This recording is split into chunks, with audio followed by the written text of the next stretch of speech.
In a defining moment for global trade, Prime Minister Narendra Modi and UK Prime Minister Keir Starmer have signed a landmark free trade agreement, a deal both leaders call historic, the biggest by the UK since Brexit, and a major leap forward for India's global trade ambitions. This is likely to double bilateral trade between the two countries by 2030. The trade deal had been under negotiations for 3 years and is expected to boost bilateral trade between the two economies by $34 billion annually.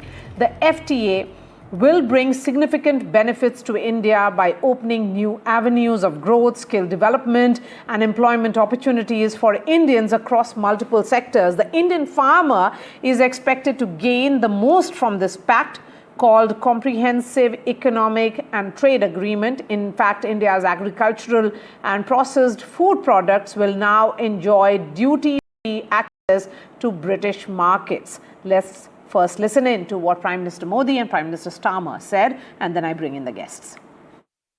Look, and we both know this is the biggest and most economically significant trade deal that the UK has made since leaving the EU. And I think I can say that it's one of the most comprehensive deals that India has ever done. So thank you, Prime Minister, for your leadership and for your pragmatism. And I'd like to thank everybody who's worked so hard to get this deal over the line. We've entered a new global era, and that is one that requires us to step up, not to stand aside, to deliver for the British people by building deeper partnerships and alliances. And today is very much confirmation of that approach. Defence और security में साझेदारी के लिए defence industrial road map बनाया गया है। हमारी technology security initiative को और मजबूत करने पर काम किया जाएगा। It is our commitment that from AI to critical minerals, semiconductors to cyber security, we shall create the future together. And let me go straight to London, from where Radhika Iyer joins us live. Radhika, a few more hours for the Prime Minister in London. What is on his itinerary? A meeting with the King, Charles III, and that is a courtesy call. So some royal rendezvous is likely to happen between Mr. Modi and King Charles III. But what a day it has been really in the UK, not just for India, but also for Britain. Britain is celebrating this as a historic moment when, after years of hard work, as Keir Starmer tweeted and put out on his social media post, this has really become the fruit of all the hard work. That's exactly the words used by the British Prime Minister. At a time when the economy in Britain is ailing, at a time when there is cost of living crisis, when there is a projected recession, this is seen as a huge shot in the arm. This is also seen by India as a great attractive measure to offer to people and to offer to the world, really, that India is open for business. India does hard talking when it comes to business. There's negotiations that were quite hardly fought for. And the fact that ease of doing business is going to be much improved. The fact that India could be trusted as a partner, not just for doing business, but also for the quality that it manufactures for the world. So this is a statement that is being made by both nations at a time we're seeing such turbulence in tariffs and trade world over. So truly, today has been one that both prime ministers would be proud of. Interestingly, both took over about 9 months ago in June and July 2024. And already this is one big win or a big tick in their bag. But it's the after effect of the announcement that is interesting. I've been speaking to businessmen who have interests in the US, where there has been a deadlock for a trade deal. And they are saying that this perhaps will not just benefit businessmen here in the UK and the ones in India, but also perhaps in the US, who will now see the UK as a route to enter India, which is the largest consumer market in the world. And I'm coming to you from central London, just near the Parliament, where there is a high street and there are shops where you could potentially see brand India more visible on these high streets. For instance, today I'm wearing a t-shirt which perhaps is made in Vietnam or Bangladesh, but that could change quickly. And I could be wearing a t-shirt made in India because textiles and exports is something that will be seen in a big way here in Britain. That's right. And what all will be, in fact, British products such as soft drinks, cosmetics, chocolates, biscuits, salmon and cars will also be easily accessible to Indians. And for Indians, again, a huge market is opening up. That's why it is being seen as a win-win deal for both the countries. Radhika, I'm going to come to you in just a few minutes when the visuals will start coming in of Prime Minister Modi's meeting with King Charles. But let's bring in Lord Rummy Ranger, who's joining us live.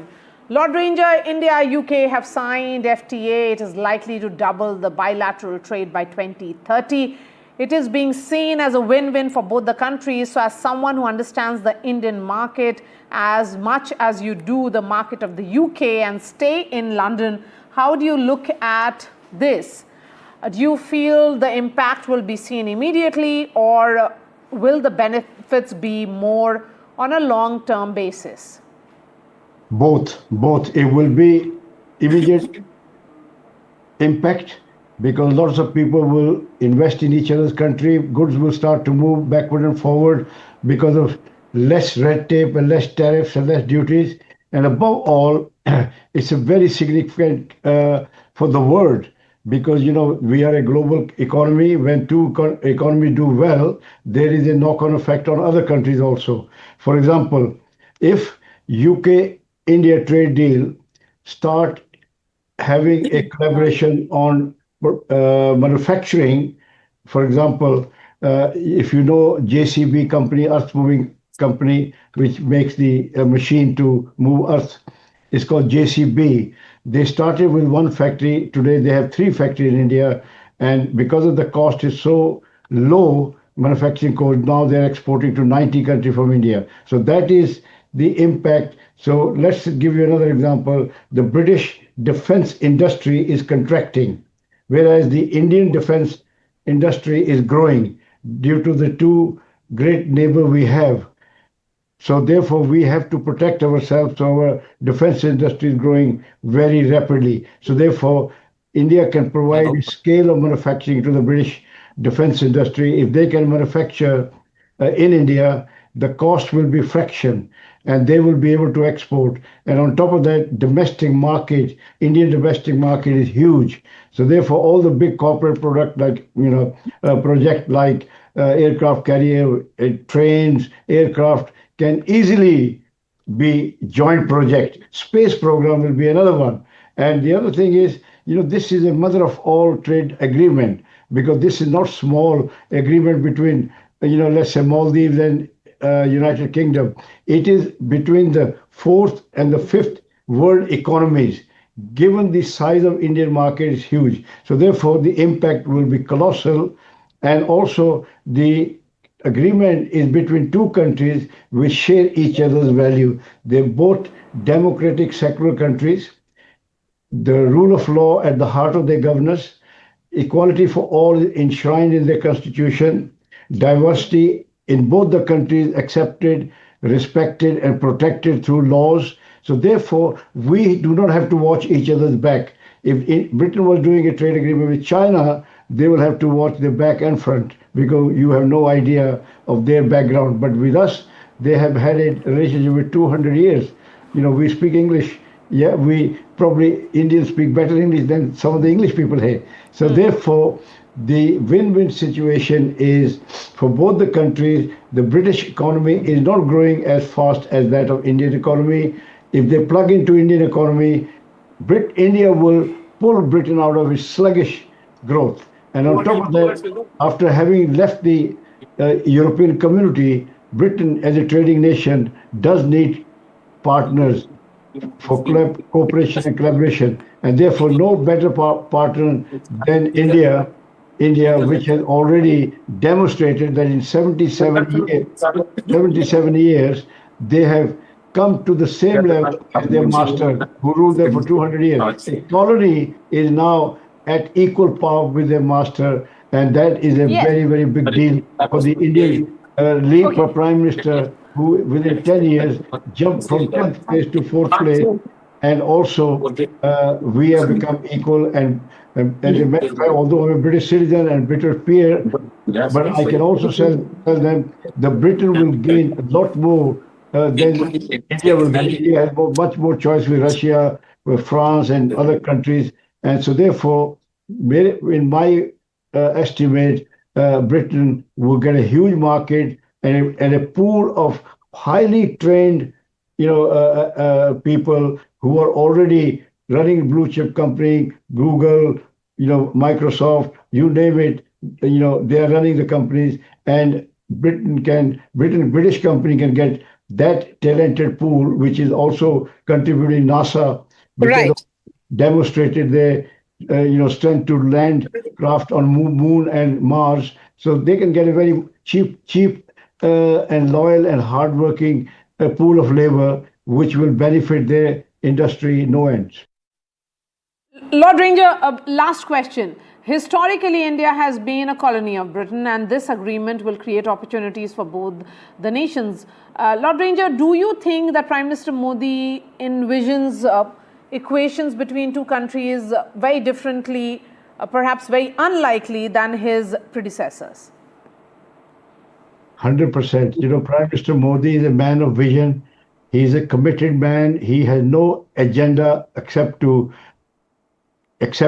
serve his people. As you know, there is no prime minister I've seen who works non-stop 7 days a week. He has not gone one day off sick or taken day off. He travels from one country to another, galvanizing the Indian diaspora, because that is also a very clever way of making India stronger. If a mother loses her children, the mother becomes weak. But this prime minister has brought a new energy between the diaspora and the Mother India. So they are now linked to Mother India as never before. Look at me. I sing songs in Parliament of Prime Minister Modi. We are so proud. You have no idea, because I've been here 55 years, how struggling community we were. But because we were Sanatani civilization, very old civilization, we had the value system, working hard, loyalty, family values, that stood the test of time, which has stood the test for centuries. Even though 100 years, 1,000 years of invader tried to destroy our civilization,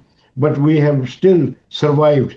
And now we are a positive force. We are benefiting the world. Doctor, engineers, teacher, businessmen are being exported from India to various countries. The richest man is in India in Britain is an Indian. The biggest businessman, Tata, are here. So therefore, India, after independence, has contributed a great deal. Look at the biggest peace force into United Nations trouble area is Indian. So therefore, even in the COVID, who came to the rescue of the third world country? Lord Ranger, India. Really appreciate India your time. has the Let's scale bring in of- others now who are joining us on the broadcast.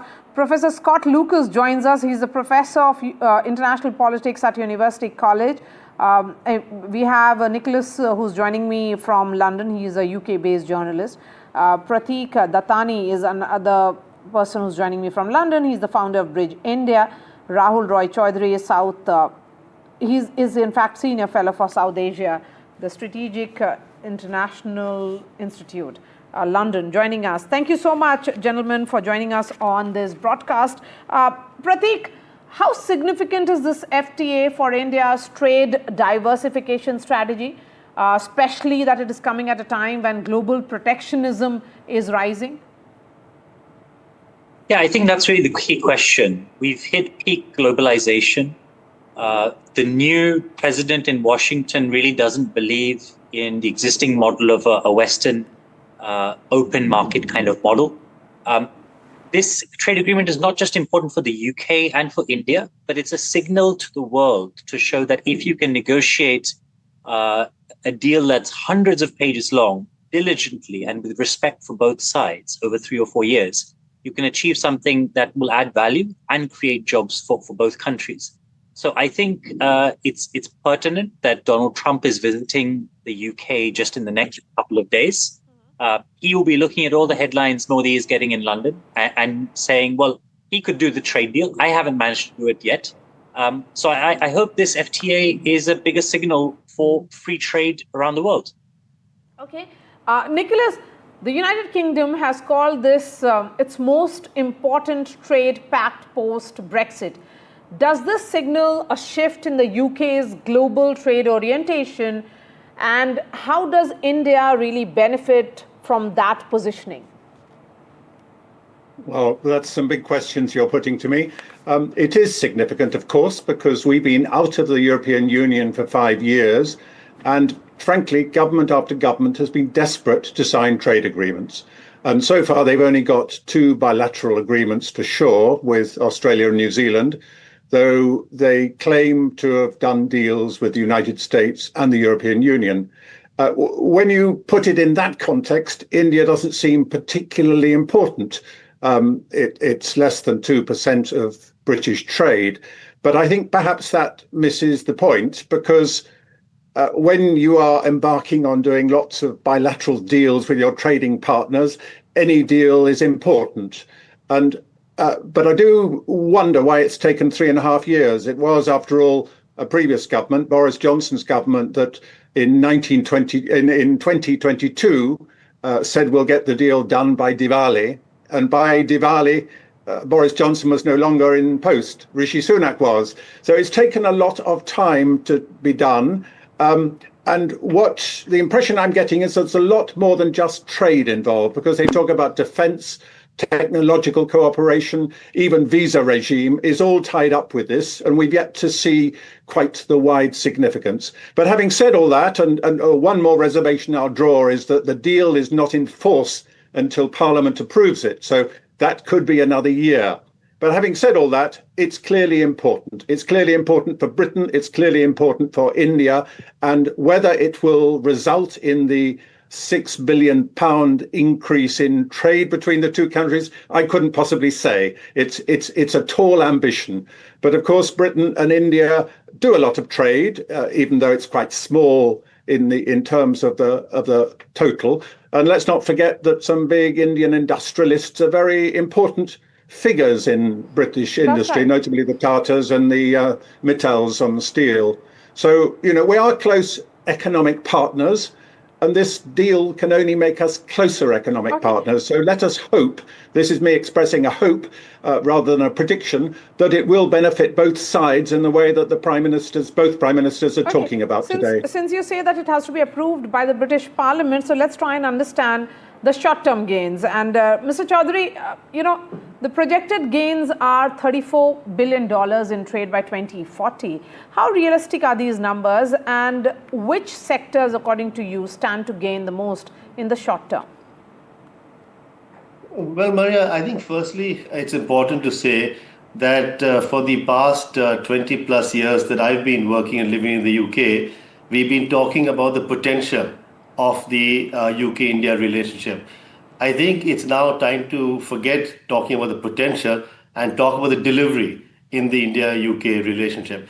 And this trade deal, I think, clearly provides the momentum for the delivery, which we would expect in the next few months and years. There are several sectors that will benefit on both sides from this. The tariffs have come down. There's going to be an ease of doing business also between India and the UK. But I think, to me, what is significant is the political aspect of the FTA, not just the trade and the economic aspect. And the FTA provides a strong political message that there is greater mutual trust between the two countries, and that they are poised now for implementation.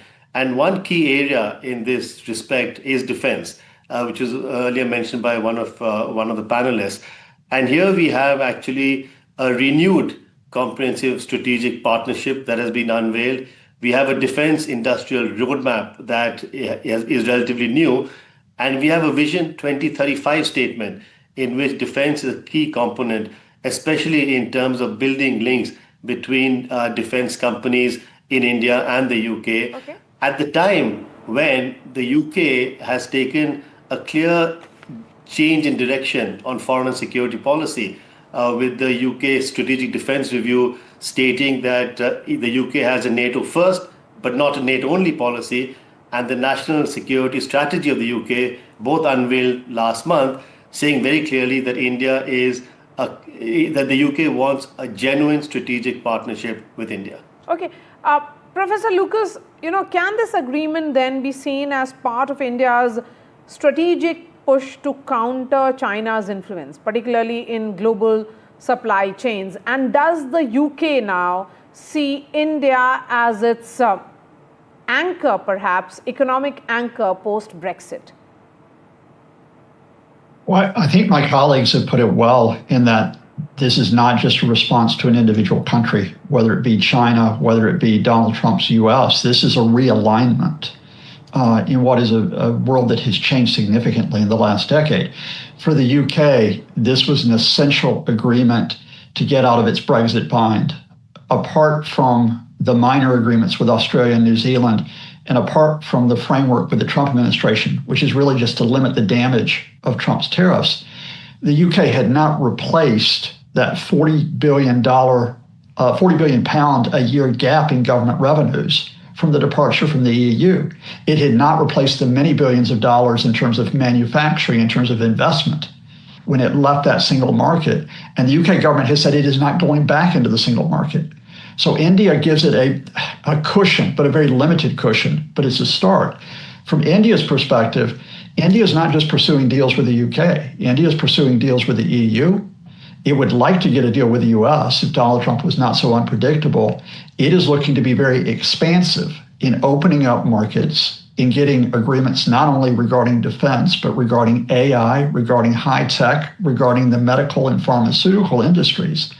And so for India, this is an immediate win in that it opens up the UK market, for example, for agriculture and textiles to start with. But I think it's a bigger win in that it emphasizes India is a global economic player in a world in which the economic power center isn't necessarily going to be in the United States. Deals are now going to be made around Washington rather than with Washington. Let me give you the last word, Mr. Chaudhary. With the FTA now signed, where does this leave the pending bilateral investment treaty negotiations? Could that become the real game changer then? No, I don't think that's going to be the real game changer. The fact that the negotiations over this have taken place and we still do not have such an agreement indicate the huge challenges that are there. But I think the sort of a key focus and development will be in the first visit by the British Prime Minister Sir Keir Starmer to India, which I think we heard from the press statement earlier today will take place in the next few weeks or months. This is very important because, again, it provides the political will and intent by both countries to move forward and beyond the FTA.